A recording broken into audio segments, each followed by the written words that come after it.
तो बच्चों यहाँ पर जो है हम पढ़ने जा रहे हैं सोमलेट-हाउसर रीअरेंजमेंट।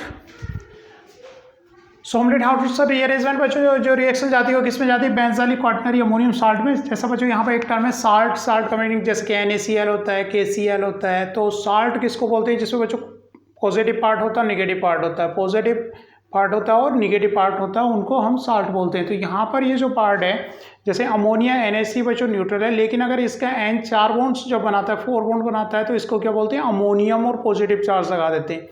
ये पॉजिटिव चार्ज आ गया तो इसके साथ जरूर कुछ ना कुछ क्या लगा रहेगा, एनायन लगा रहेगा।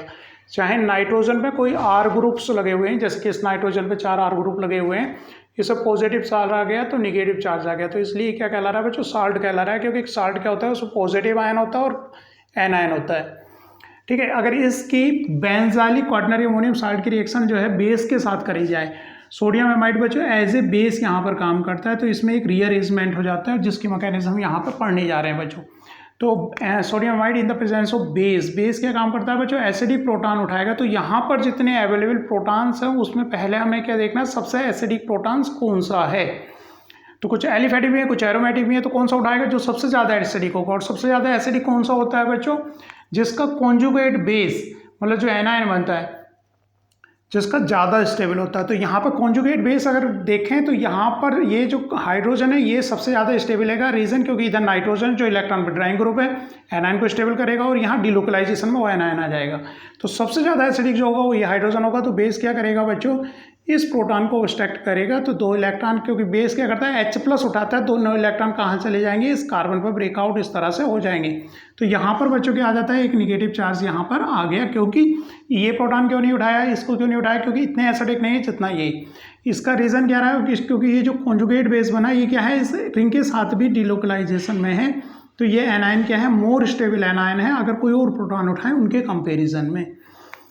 दूसरी बात है बच्चों, तो नेक्स्ट जो है हमने इक्विलिब्रियम में देखा है, ये सबसे ज़्यादा तो एसिडिक तो है, लेकिन आगे कोई हमारी फर्दर पॉसिबिलिटी इतनी अच्छे से नहीं बन रही। तो पहला जो प्रोटॉन उठेगा यही उठेगा, लेकिन थोड़ी सी अमाउंट में दूसरा प्रोटॉन भी उठ सकता है, जो क्या है बच्चों यहाँ पर है, जो कि इतना एसिडिक नहीं है। तो इक्विलिब्रियम मेजर जो शिफ्ट रहेगा किधर ही रहेगा, यहीं पर इस साइड में मेजर रहेगा, और इधर खाली 1% या इस तरह से प्रोटॉन वहाँ से उठेगा। पहली चॉइस प्रोटॉन उठने की यहीं से होगी, लेकिन रिएक्शन जा नहीं पा रही है आगे फर्दर। तो क्योंकि ये 99 रहेगा तो ये 1% दूसरी जगह से भी प्रोटॉन, सेकेंड एसिडिक प्रोटॉन भी ऑब्स्ट्रैक्ट हो सकता है। जब 1% ये बन गया तो बच्चों इसमें क्या है, इसके क्योंकि नाइट्रोजन ये बॉन्ड पोलराइज हो रहा है, CH2N अच्छा लिविंग ग्रुप बना हुआ है, तो यहाँ पर पार्सली पॉजिटिव आज चार्ज आ रहा है जो कि इसको फर्दर पोलराइज कर रहा है उधर को। तो यहाँ पर पार्सली पॉजिटिव उस नाइट्रोजन की वजह से यहाँ पर आ रहा है। जब यहाँ पर निगेटिव चार्ज है तो ये क्या कर सकता है बच्चों, यहाँ पर अटैक करेगा। तो ये 2 इलेक्ट्रॉन किधर शिफ्ट हो, 2 ये बॉन्ड यहाँ पर शिफ्ट हो, तो ये नाइट्रोजन की तरफ को टूट जाएगा। और नाइट्रोजन क्योंकि पॉजिटिव चार्ज है, मोर इलेक्ट्रोनिगेटिव एटम पर पॉजिटिव चार्ज क्या होता है बच्चों, स्टेबल नहीं होता। वो ऑलरेडी क्या चाह रहा है कि मैं न्यूट्रल बन जाऊँ, तो इस बॉन्ड को ऑलरेडी वो अपनी तरफ को खींच रहा है, क्योंकि मोर इलेक्ट्रोनिगेटिव है, पॉजिटिव चार्ज उस पर है, लीविंग ग्रुप बन गया है, वो लीव करना चाह रहा है, न्यूट्रल बनना चाह रहा है, इसको बॉन्ड को इधर करना चाह रहा है। और यहाँ पर हमने जैसे निगेटिव चार्ज बनाया तो ये बच्चों क्या बन गया, इलाइड बन गया। ये क्या करेगा, यहाँ पर अटैक कर सकता है, तो ये 2 इलेक्ट्रॉन इधर पुश हो जाएंगे और उसको हेल्प मिल गई टूटने के लिए। तो इस तरह से बच्चों 2,3 सिग्मा ट्रोपिक शिफ्ट यहाँ पर हो जाएगी। यहाँ पर आखिर ड्राइविंग फोर्स क्या किया, नाइट्रोजन अपना फोर्स लगा रहा है, उसको टूट ना जा रहा है। और टूट तब चल सकता है ना, कार्बन तब जाने देगा जब उधर से उसको 2 इलेक्ट्रॉन मिल जाए, क्योंकि कार्बन को तो 4 बॉन्ड बनाने से मतलब है। अगर 2 इलेक्ट्रॉन उठ के इधर आ जाएंगे तो ये बॉन्ड ब्रेकआउट हो जाएगा। ये 2 बॉन्ड कब आएंगे, जब ये एनायन यहाँ पर अटैक करे। तो इस एनायन का यहाँ पर पॉसिबल होगा क्योंकि इस बॉन्ड के पोलराइजेशन की वजह से। तो बच्चों इसका क्या रिजल्ट हुआ, ये 2 इलेक्ट्रॉन इधर गए तो यहाँ पर क्या आ गया बच्चों, डबल बॉन्ड आ गया। और इस कार्बन ने यहाँ पर अटैक किया तो ये एक बॉन्ड बन गया इस CH2, और फर्दर बच्चों नाइट्रोजन CH3 और नाइट्रोजन की तरफ को ये 2 इलेक्ट्रॉन ब्रेकआउट हो गए। तो नाइट्रोजन पर अब न्यूट्रल हो गया, क्योंकि इससे आप कितने बॉन्ड बन रहे हैं, 3 बॉन्ड। ये जो बॉन्ड था ये ब्रेकआउट हो गया और यहाँ पर डबल बॉन्ड आ गया।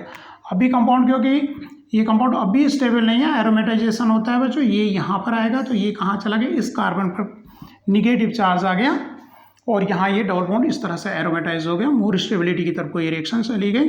CH2N CH3 और जो कि प्रोटॉन ऑब्स्ट्रैक्ट करके यहाँ पर क्या बन गया बच्चों, CH3 बन गया।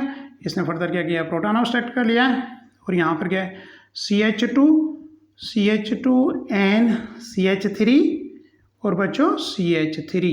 तो इस तरह से ये रिएक्शन यहाँ पर प्रोसीड हो रही है। तो हमें फोकस यहाँ रिएक्शन मैकेनिज्म देखते हुए ड्राइविंग फोर्स पे बेस का कौन सा प्रोटॉन उठा रहा है, इसमें मोर एसिडिक उठाया, तो क्योंकि रिएक्शन अगर फर्दर आगे जा नहीं सकती यहाँ पर, तो जबकि 1% ये भी बन सकता है, 99% ये बनेगा क्योंकि ये ज़्यादा एसिडिक है, लेकिन दूसरा लीस्ट एसिड भी उठ सकता है, लेकिन कम अमाउंट में वो उठेगा, लेकिन रिएक्शन फर्दर प्रोसीड हो जा रही है। तो इस एनायन से रिएक्शन आगे गई, ये यहाँ पर अटैक करेगा, ये इधर जाएगा। ऐसा हो क्यों रहा है कि नाइट्रोजन न्यूट्रल बनना चाह रहा है, तो इस बॉन्ड को ब्रेकआउट कर रहा है। और फर्दर बचो तो यहाँ पर ये बॉन्ड इधर चला गया, इसने यहाँ पर अटैक कर दिया, नाइट्रोजन ब्रेकआउट हो गया। नाइट्रोजन से अब क्या हो गए, 3 बॉन्ड अटैच हो गए हैं। और फर्दर स्टेप क्या रहेगा, एरोमेटाइजेशन स्टेप रहेगा, ये बॉन्ड इधर ब्रेकआउट होगा, CH2 निगेटिव, जो कि प्रोटॉन एक्सट्रैक्ट करके इस तरह से न्यूट्रल मॉलिक्यूल बना लेगा। तो बच्चों इस तरह से रीअरेंजमेंट होता है, जिसे सोमलेट-हाउसर रीअरेंजमेंट कहते हैं। लेकिन इसका जो बच्चों मेन इसका वो क्या रहा, ड्राइविंग फोर्स जो पुश कर रहा है रिएक्शन की, नाइट्रोजन पॉजिटिव जो कि फोर्स लगा रहा है कि वो ब्रेकआउट हो जाए, तो इस बॉन्ड को वीक कर रहा है यहाँ पर ये हमेशा।